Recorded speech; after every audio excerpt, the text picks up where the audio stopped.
So these are just some of the academic medical papers that I've read as a science communicator focused on long COVID. Sorry, but what is long COVID? That's really uncommon, right? Oh, okay. Or we can explain that today.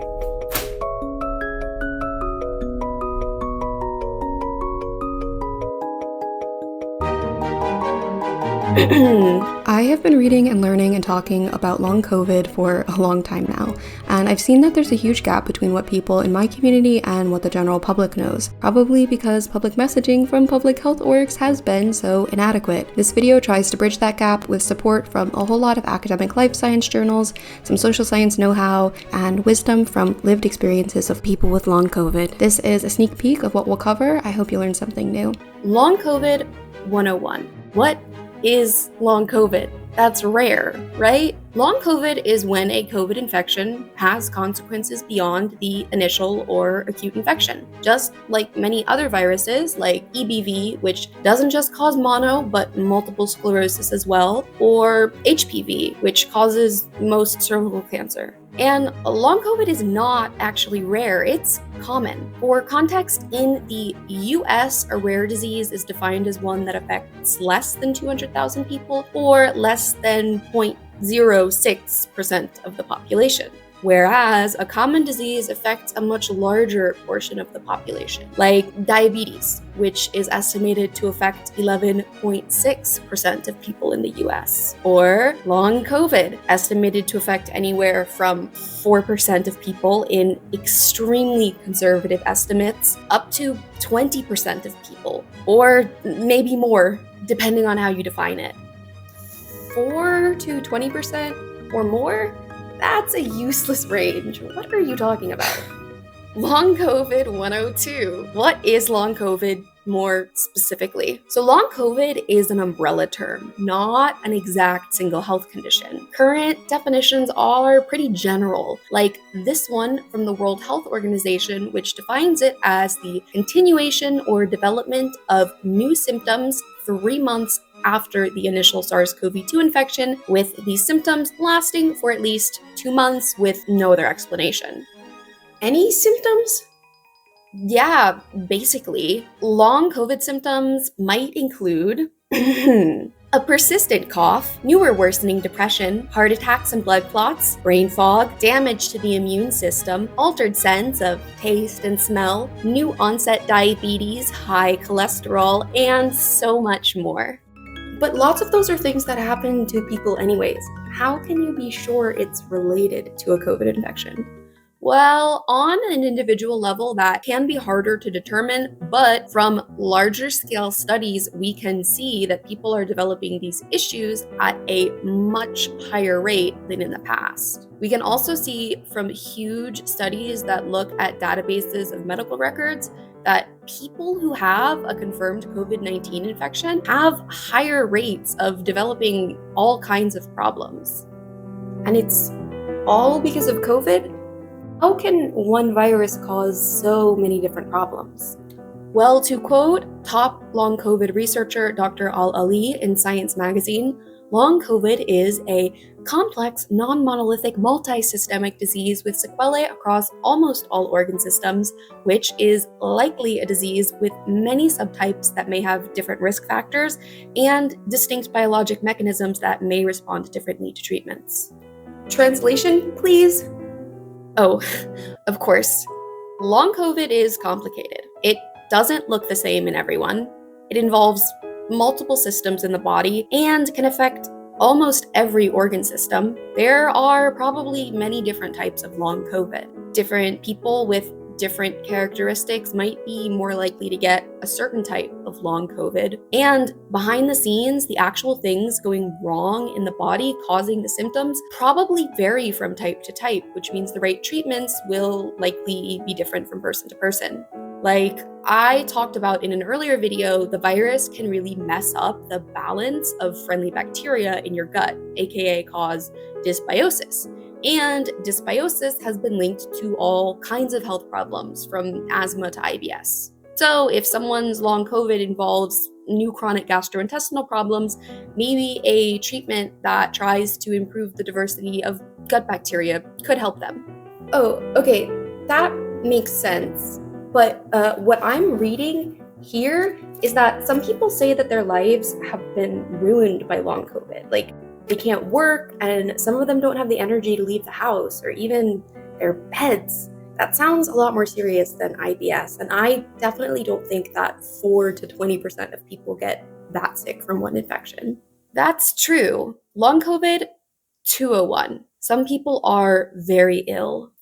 A significant group of people have a more severe subtype of long COVID that lines up with the condition ME/CFS. ME/CFS, which stands for myalgic encephalomyelitis / chronic fatigue syndrome, is a debilitating post-infectious illness. That is, it develops after someone has been infected and severely affects people's ability to live. It's rated on a scale from mild to extremely severe, but even those with mild ME/CFS are often no longer able to work or attend school. Those with the most severe ME/CFS can't even leave their beds and may rely on feeding tubes to survive. The hallmark of ME/CFS is post-exertional malaise, or PEM.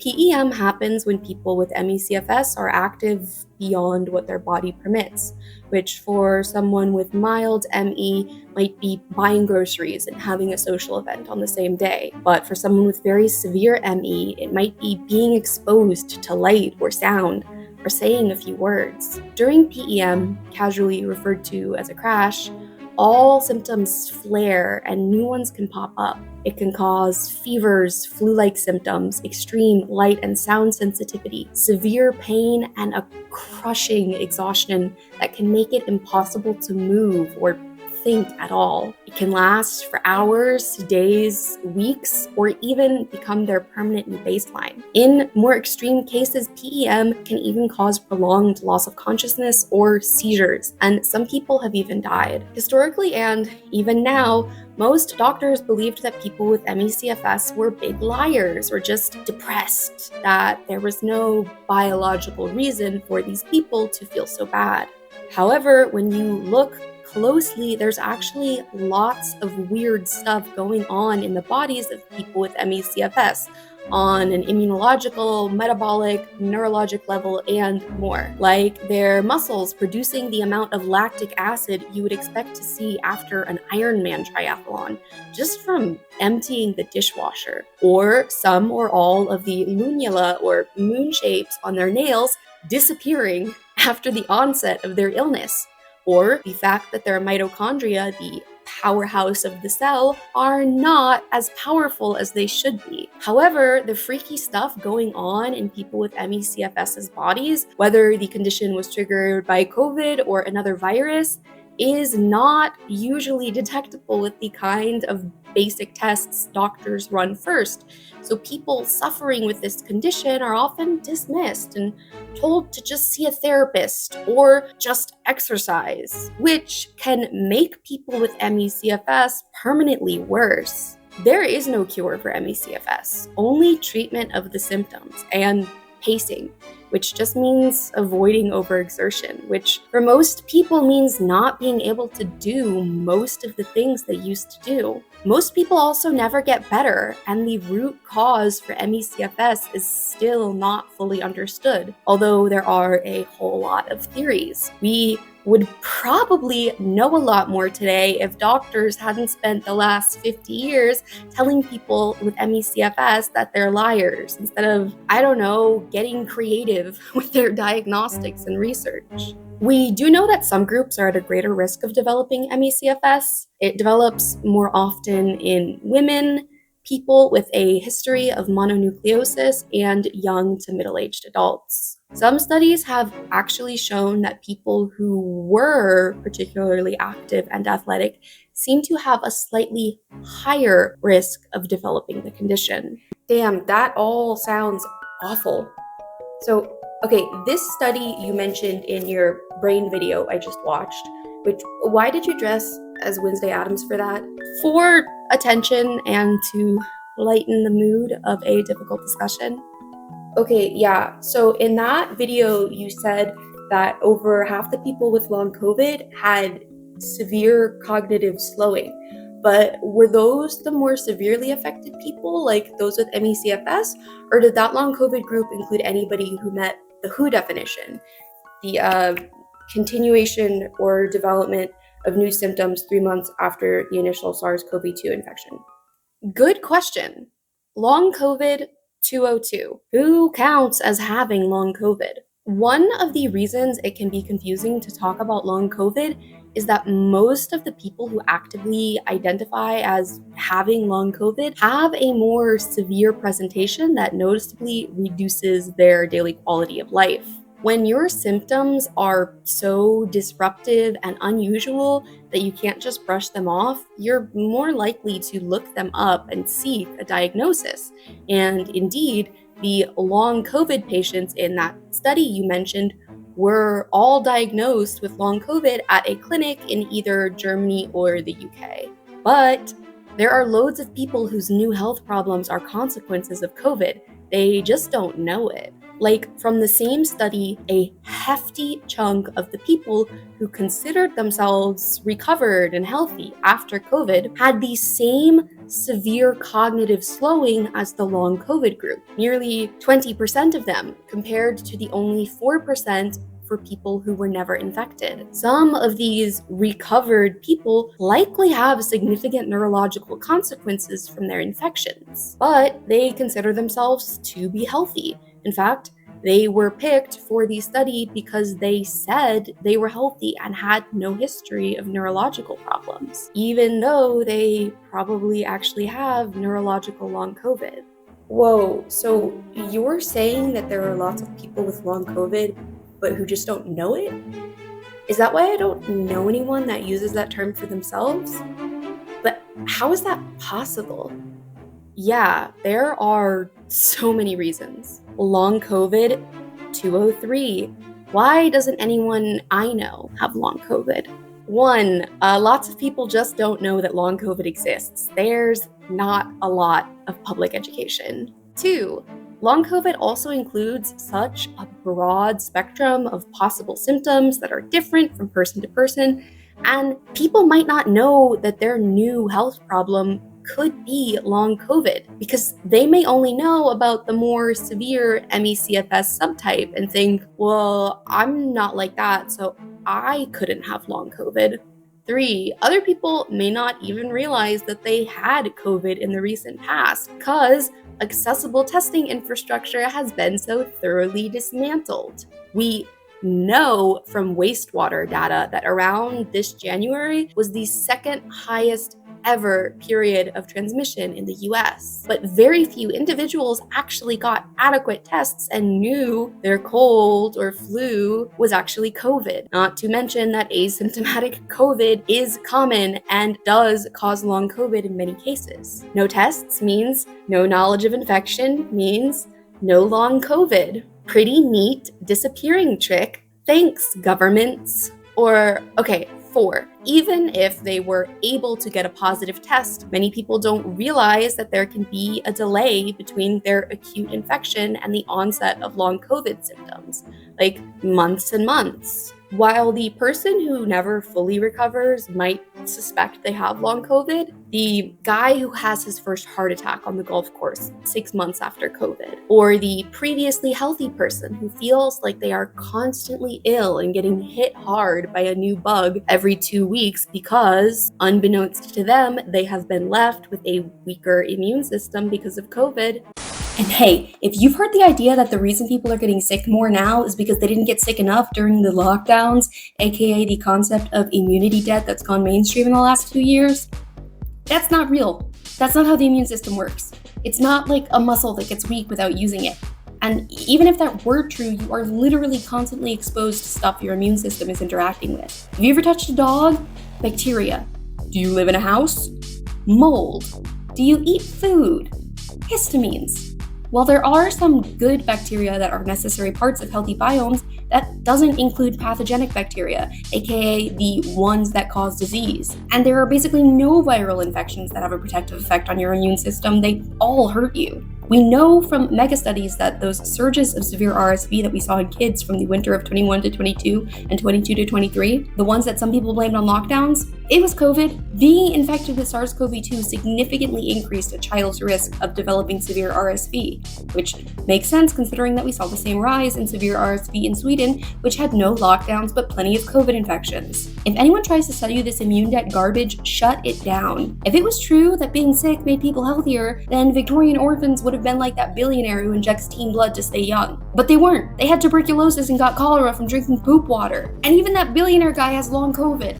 Unbeknownst to them, they have been left with a weaker immune system because of COVID, or the many young people on Reddit complaining that their memory isn't what it used to be, but who otherwise feel fine. These people probably don't identify as having long COVID, even though their new health problems could very well be the result of their COVID infection. In the future, we will probably need more precise ways to talk about the consequences of this virus because there is a disconnect between the current working definitions of long COVID put out by public health agencies, the severe symptoms that most people who currently identify as having long COVID are experiencing, and the new symptoms that some others have who haven't made the connection at all that their new conditions are likely related to COVID. This doesn't just make it difficult for individuals to connect their new health problems to COVID,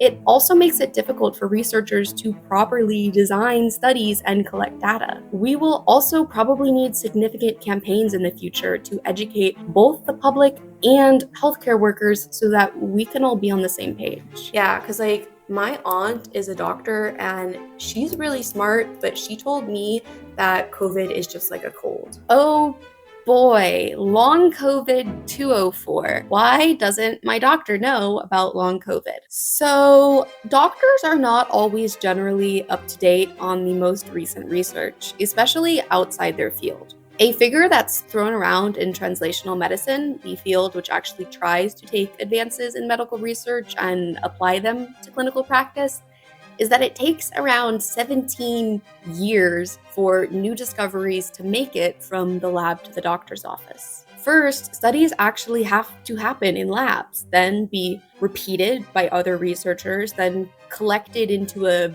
super study that compares the results of many different ones, then published and presented at conferences, and then maybe the results might start to make their way into textbooks, education, and official medical guidelines. The point is that takes a long time. And that's for when the discoveries neatly fit into one specialty of medicine that one special group of doctors concerns themselves with 100%. But things like long COVID and ME/CFS don't neatly fit into any one specialty. So all of the normal ways that knowledge moves from the lab to the doctor's office don't function so well. Even if a doctor is regularly treating forms of long COVID, like the cardiologist who's seeing a weird increase in young people with heart attacks, their job is to treat the heart attack after it happened, not think about the cause. So many medical professionals don't know anything about long COVID or breaking discoveries about the harm this virus can cause because they're getting their COVID news from the same place as everyone else. The CDC, CNN, and Facebook, where things are mild, sunny, and not based in cutting-edge science. There was, and is, actually a decades-long misunderstanding in the transmission of airborne diseases, the droplet versus aerosol debate, which essentially boils down to a breakdown of communication between people in engineering and physics and those in medicine and public health. If you want to check out some amazing long-read journalism on the topic, I really recommend this 2021 Wired piece by Megan Multaney, the 60-year-old scientific screw-up that helped COVID kill. But TLDR, there are some physical mechanisms of disease transmission, like how particles float in the air, that people with physics degrees are more qualified to understand than people with medical degrees. But despite that, for many decades, health authorities refused to acknowledge compelling evidence that many pathogens float through the air like smoke, riding on bits of microscopic moisture. Health authorities simply refused to look more closely at the evidence and said instead, "You can't know more than me about disease. I'm a doctor." But they were wrong. And lots of them are still wrong. I know because they're in my TikTok comments telling me I'm wrong and refusing to read or engage with the studies I link them to because they won't listen to anyone who doesn't have a medical degree, which is kind of how we got to this problem in the first place. Which is all to say, if your average doctor or nurse isn't up to date with the fundamentals of how this disease transmits based in mechanistic physical evidence of airborne disease spread from as early as the 1950s, maybe they're also not up to date on the long-term consequences of COVID. Doctors are people just like us. They make mistakes. They just also own boats and hobby light-wing aircraft. Damn, my aunt is working on getting her pilot's license. That's all really unfortunate. I agree. Okay, but my friend Jim has had COVID 5 times and he's fine. He's fully vaccinated and he's still out there every day working as a volunteer firefighter, doing trigonometry at the math factory and running marathons every month. So he's like immune or something, right? He's not vulnerable, so he doesn't need to worry about long COVID, right? Long COVID 301. Why being fully vaccinated and already infected several times doesn't mean it's safe for Jim to get COVID again. There are a number of reasons this is not true. 1. Vaccines have been shown to have a mild protective effect on long COVID in some studies, but not a huge one.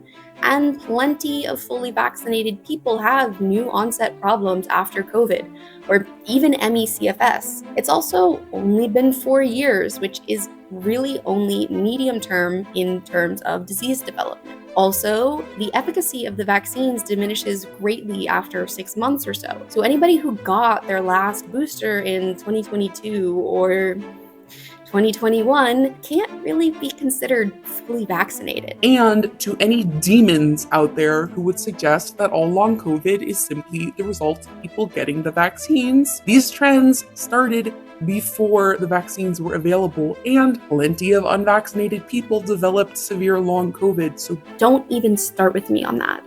2, additionally, the virus doesn't discriminate on who gets severely sick soon after infection. In fact, plenty of previously healthy people who were super athletic before COVID have developed ME/CFS as a consequence of long COVID.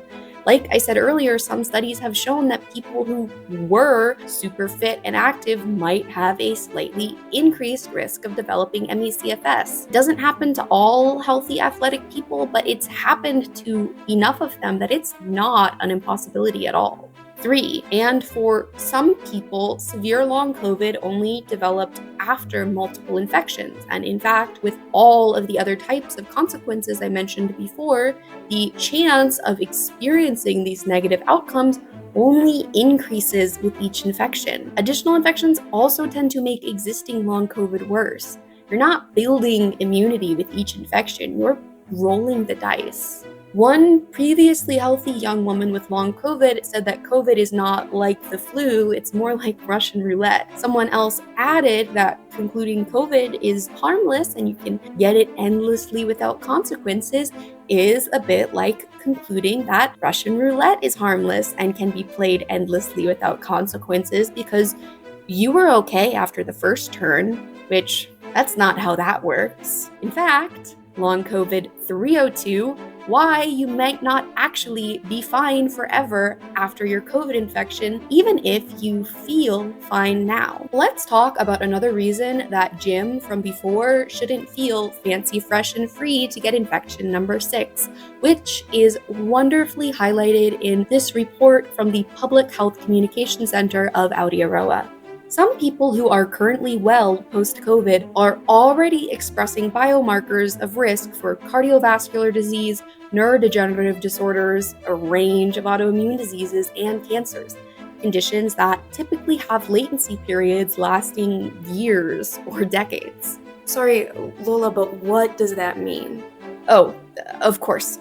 So there are all these notorious chronic conditions we worry about: cardiac and vascular disease, dementias, multiple sclerosis, cancers, and more. We usually think of people getting these diseases from Middle Ages and onwards, but they don't just come out of nowhere. There are little things going wrong in the body for a long time before symptoms of these diseases emerge, and many of these malfunctions leave behind traces in the blood or other clues that can be measured, evidence that is a reliable indicator that some damage is going on behind the scenes, and that in many cases we know from decades of research means that someone has an increased chance of developing a certain chronic condition. We call these measurable clues of disease biomarkers. For example, there are some biomarkers called neurofilament light chains and glial fibrillary acid proteins, which leak out of the brain and into the blood when neurons are damaged, aka your thinking cells. These biomarkers were recently found in the blood of people with multiple sclerosis, a disabling autoimmune neurological condition, and the levels of these biomarkers can help show which phase of the disease a person is in. An even more recent Italian study also found these same biomarkers in the blood of fully vaccinated people with mild and asymptomatic COVID, both at the time of their initial infection and 10 months after, which would indicate that there is ongoing brain damage that continues after you test negative for the virus, even in asymptomatic cases in fully vaccinated people. That sounds bad. It is bad, especially because it's hard for adults to grow new neurons after damage. Studies like this one and so many others show even mild COVID leaving evidence of ongoing damage, evidence which has many researchers concerned because it suggests an increased risk that many people might develop some serious chronic conditions in the future. And these are conditions they may not have developed otherwise. Exactly. And how long it takes to go from the time the first quiet damage starts happening in the body to the point that a chronic condition starts showing its symptoms is called the latency period. Yeah, that's the word from the New Zealand report. They said that the latency period for many chronic conditions is years or decades. Yeah. Oh. 4 years is nothing in the latency period of many diseases, and anyone, even an official public health figure who says that we can be sure that COVID is not a problem for most people because most people have been infected and seem fine, is making a politically motivated statement that is not informed by the science, which is infuriating because it's not the first time this has happened, that some public health orgs have prematurely said that things are looking okay for people infected with a novel or new virus who seem all right.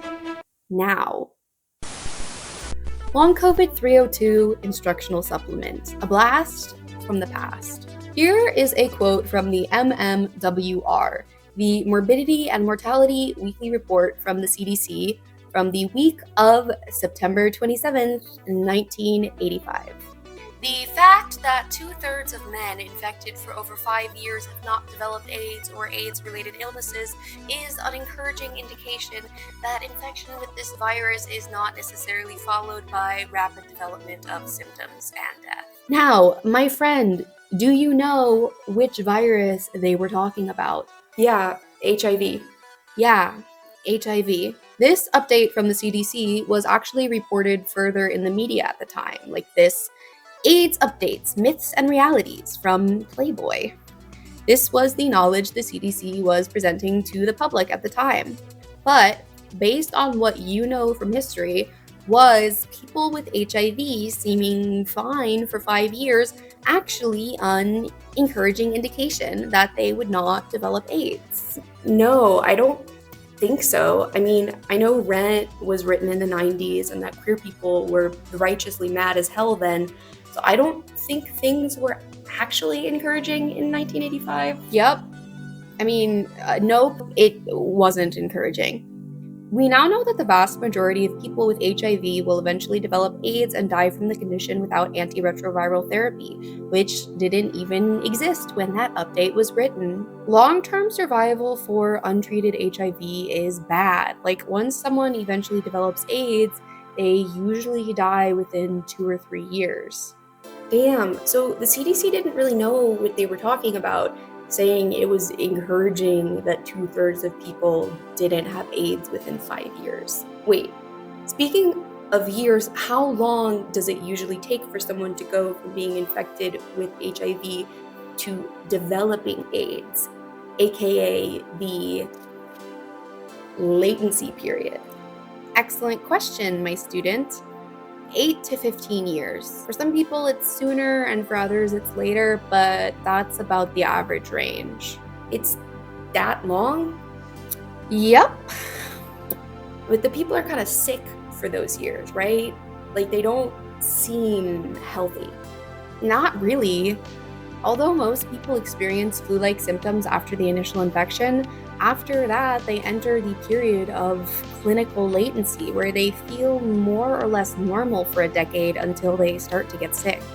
So, wait, when did HIV first start to spread in the US? Because if it takes a decade or so to develop AIDS and the first cases weren't reported until 1981, then it must have already been circulating in the 1970s. Yup.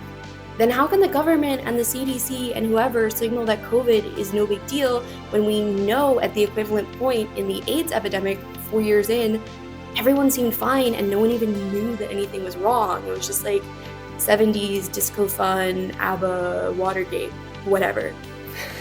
I don't know. Don Francis, a former CDC epidemiologist from the time, who was basically a good guy that was prevented from doing his job by the Reagan administration, emphasized a few things in later interviews. 1. The fact that initial AIDS cases and deaths in the US were in the marginalized population of gay men and drug users allowed politicians to write off the crisis as something only affecting undesirables on the edge of society. Something that's important to add, which Don Francis didn't emphasize in his interviews, is that Black Americans were and are disproportionately affected by AIDS, not only when the epidemic started in the 80s, but today as well, and that racism majorly contributes to the marginalization of those with the disease. For a long time, the public messaging was actually that heterosexual cisgender women couldn't get AIDS, which is not true. Women with AIDS were left out of early treatment and research and had to fight for recognition and help. Not to mention that a lot of women who were early AIDS patients also had histories of drug use or were formerly incarcerated, many of them Black women, like activist Katrina Haslip, all of which contributed to racist institutions ignoring their plight. The messaging that AIDS was only hurting so-called undesirables made their suffering invisible. Sound familiar? COVID only kills old and sick people who would die anyways. The young and healthy are unaffected. So don't worry about it and go back to work / spending money at Applebee's. Don Francis also said, too, that the long incubation period of HIV and the resulting slow-moving nature of the crisis meant that politicians didn't feel like it was their problem to solve. Quote, If I'm elected for 2 years or 4 years or 6 years, what do I care about a disease that you guys say looks like it's 10 plus years away? If governments now have successfully convinced people that repeat COVID infections are no biggie, why would they risk their reputations and their bomb budgets to tell people, oopsie whoopsie, we accidentally damaged y'all because airline profits were more important to us than the future health of your children, our bad. We're totally gonna redirect all the military and police spending to public health now. No, that's not gonna happen. But it still is pretty wild considering that we don't only have evidence of public health orgs making similar deadly mistakes in the past, but we have ample evidence that long COVID is causing tons of damage, illness, and death in the medium term after the acute infection. Because what we know up to this point is really only the medium term. 4 years is not long enough to make any definitive statements about the long-term effects of this disease. But what we are already seeing in increased disease burden and worrying biomarkers, not to mention the ongoing mass deaths that don't even factor into the mainstream conversation anymore, all of this does not paint a pretty picture about the future. And don't even get me started on the piles of research about SARS-CoV-2 viral persistence. That is, the fact that the virus continues to live on and replicate in different tissues all over the body for many people, including children, which could be one of the possible mechanisms behind some long COVID symptoms. God, my worst case scenario estimate just got so much worse, but okay, if everybody gets sick in the future, won't we just have to deal with it and find a cure? Oh, you sweet summer child, that's a nice idea, but it's not likely to happen. Long COVID 400. Won't someone just make a cure or fix everything if everyone gets sick? So in the first place, our high-maintenance, high-profit modern society demands a certain number of non-sick bodies to keep the wheels greased and turning, to keep healthcare systems functioning, public transiting, roads maintained, 5 direct flights from LA to San Diego running daily, and Amazon orders of single lead-filled travel mugs fulfilled ASAP. Sure, people sometimes literally get sick of their jobs and need to be replaced, but if all the potential replacements are sick too, then who's gonna work? Kids?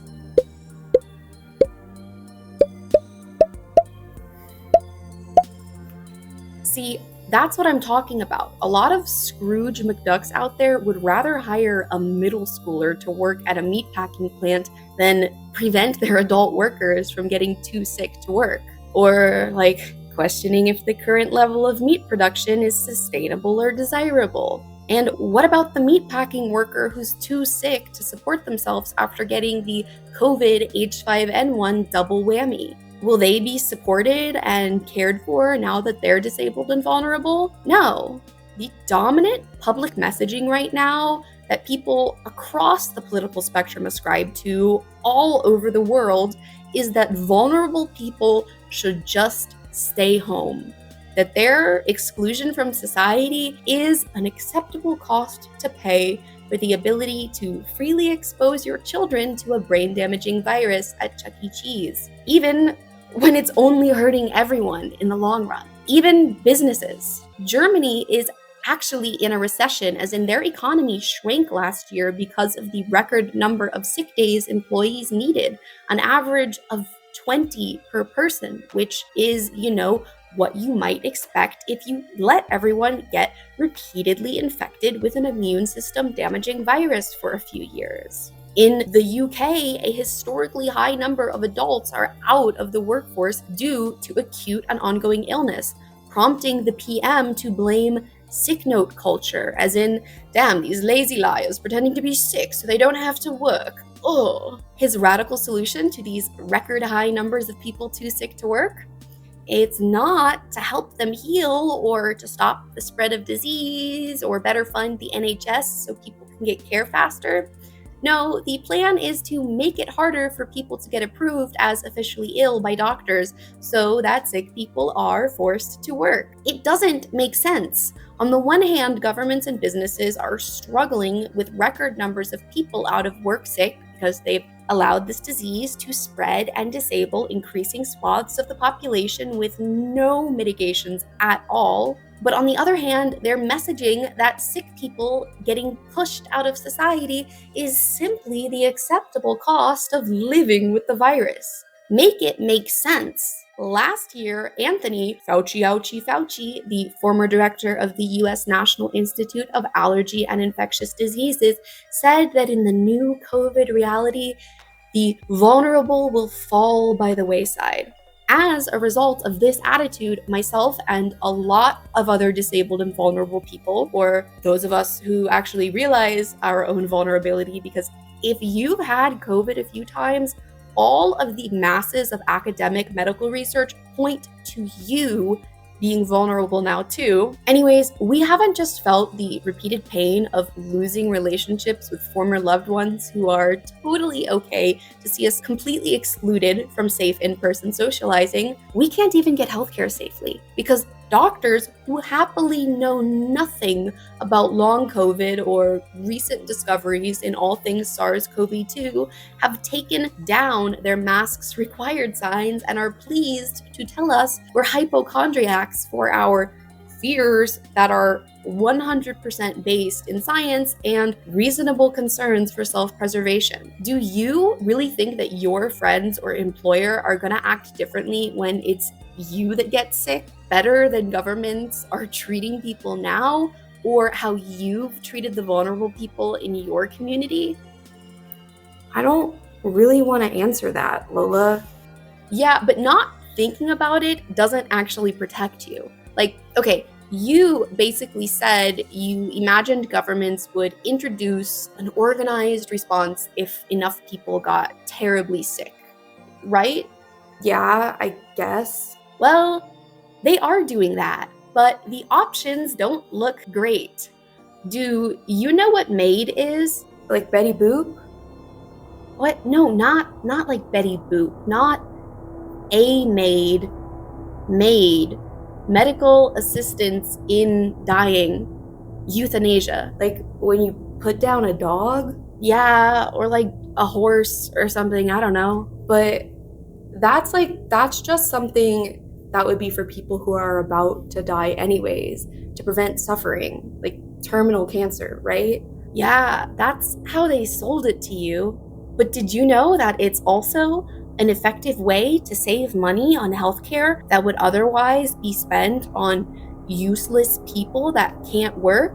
That in places where it already exists, it's not limited to people with terminal diagnoses? Let's travel to the friendly land of Canada, where in 2022, a veteran and former Paralympian who was seeking assistance from the Veterans Affairs Board in having a wheelchair ramp installed at her house, instead had her caseworker suggest medical assistance in dying. Last year, a 37-year-old woman in Vancouver who went to the hospital to seek psychiatric support after experiencing suicidal thoughts was told by the doctor that the system was broken, and since it would take her such a long time to see a psychiatrist anyways, had she considered just actually dying?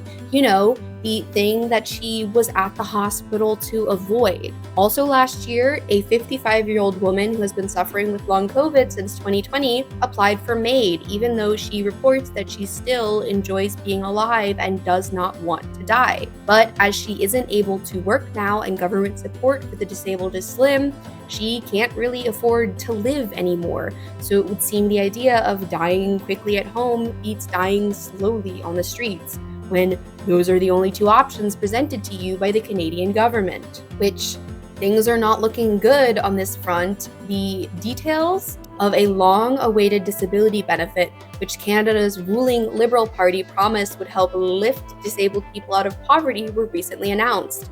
The benefit will offer disabled Canadians a maximum of $200 Canadian a month, which is approximately $145 and 136 euros. Sources have not confirmed yet if these benefit checks will come with a little note that says, "Have you considered MAID?" Just in March, an unnamed 27-year-old woman in Calgary, whose only diagnoses on record are ADHD and autism, was approved for MAID. People with mental health problems, neurodivergent people who are too poor to survive because there's no government support for the disabled, people who just need wheelchair ramps, people who are suffering in immense pain, not because they have terminal illnesses, but because they can't get proper care for their manageable ones. These are the people the Canadian government is telling it might just be better if they died. And possibly also the UK Gov soon, because there is pro-MAID noise building there. just as the anti-disabled, anti-sick note rhetoric also rises. In Canada, people can wait years to see a specialist, but be approved for MAID in record time. Or, okay, for those with ME/CFS and long COVID, most people don't have a specialist nearby. Many don't even have a specialist in their state or country. For a lot of people who wind up with severe consequences from COVID, whether because they have one reinfection too many that finally disables them, or because the virus damages their body in a way that leads to a chronic illness down the line, their future, if we stay on our current path, is that governments would rather assist them in dying than help them in any meaningful way. Governments that are willing to spend millions on bombs to send halfway across the world, but not even pennies to prevent preventable diseases or support the health of their people. I'm sorry, Lola, but that's just too dark. Like, yeah, everything is fucked, and it seems pointless to try. I'd rather just not think about it and try to focus on living my life while I'm here. I'm sorry, but I'm just not buying that. Senior seminar in long COVID, pandemics, and the climate crisis, basically. Do I think the future is going to be great or easy? No, I don't. But do I think a future in which most people haven't tried to make things better because they're just living for themselves is going to be a hell of a lot worse than one in which we all did our best to fix what broken things we can? Absolutely. Even if it's still rough, the future we get if we try is better than the one we get if we don't.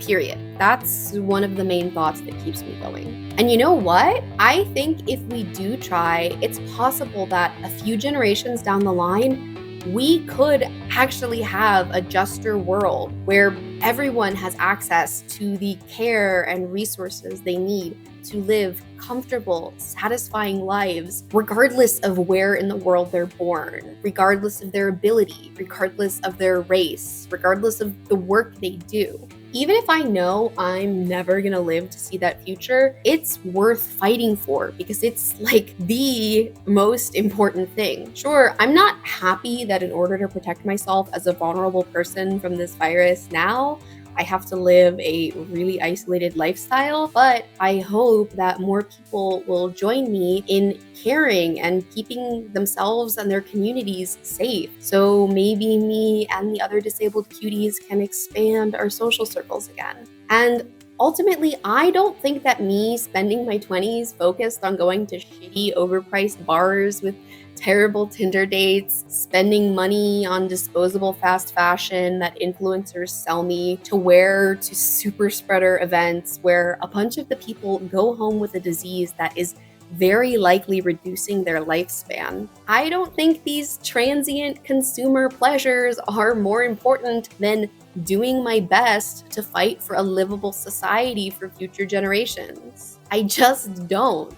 So many people I know will whine about the world that boomers left us to inherit with climate catastrophe and geopolitical instability. But you know what?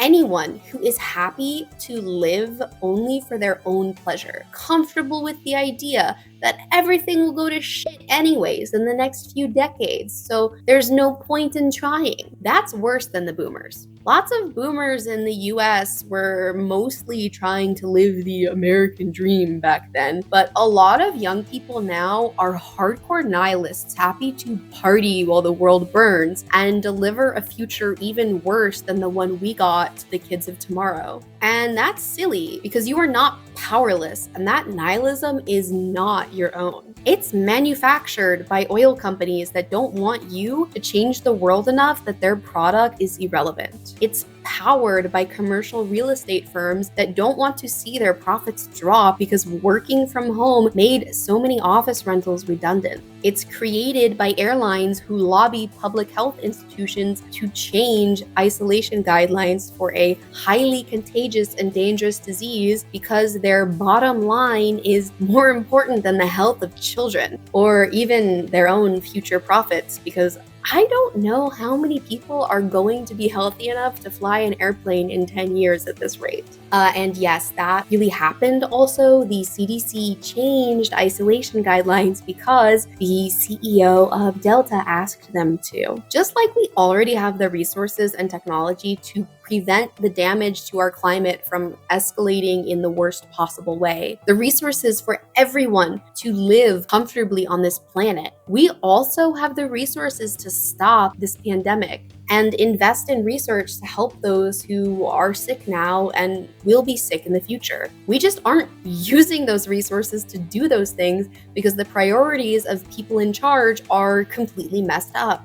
We can wear effective masks, aka respirators, to cut down on transmission now and keep people safe in high-risk settings in the future. And we can invest in clean air infrastructure, filtration, ventilation, UV, to massively improve the safety of our public places, which as a bonus would also reduce the pollution in indoor air, which is bad for your health anyways. In the science article I cited before, top long COVID researcher Dr. Al-Ali actually said that updating building codes to ensure safer indoor air should be treated with the same seriousness afforded to mitigation of risks from earthquakes and other natural hazards. It doesn't have to be like this. We are not all screwed. We just have to try. Ooh, okay, is the speech over? Because fine, I agree. So, what kind of mask, respirator, should I get? And how do I meet other people that care? Great.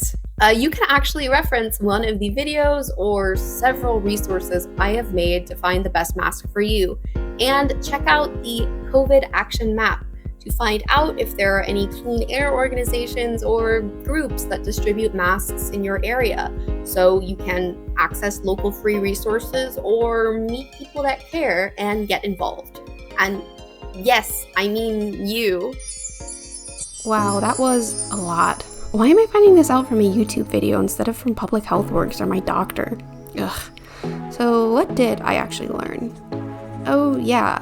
So long COVID is not rare, it's common, and the risk of developing it goes way up with each reinfection. And if current vaccines don't fully prevent long-term symptoms and there's no natural immunity after infection, then it's like playing Russian roulette with your organs. The only way we can prevent long COVID currently is not to get COVID in the first place. It can look different for everyone and include so many different symptoms, everything from tiredness and brain fog to high cholesterol.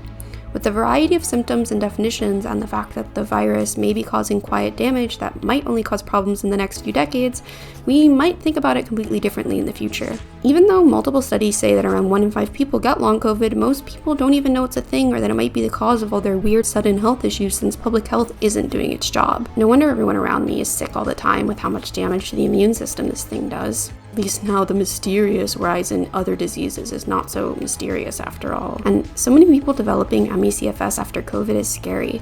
I can't imagine not being able to work or exercise or even enjoy music anymore. It's horrible that awareness is so low. We really need to prevent more people from developing it and fund research to help those who already have it. I guess it was naive of me to think that doctors are always up to date because it seems like they're just as vulnerable to misinformation as everyone else.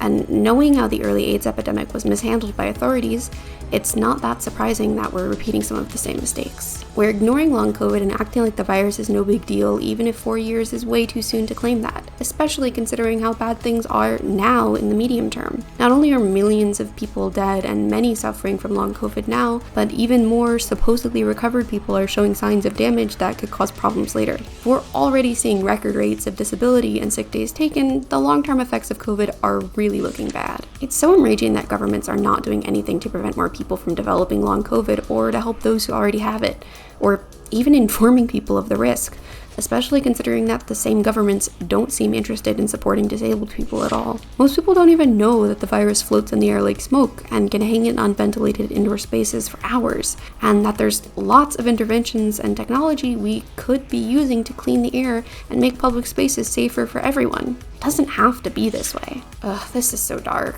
But hey, there are so many resources out there to learn more and connect with people who care, which is a lot more people than I realized.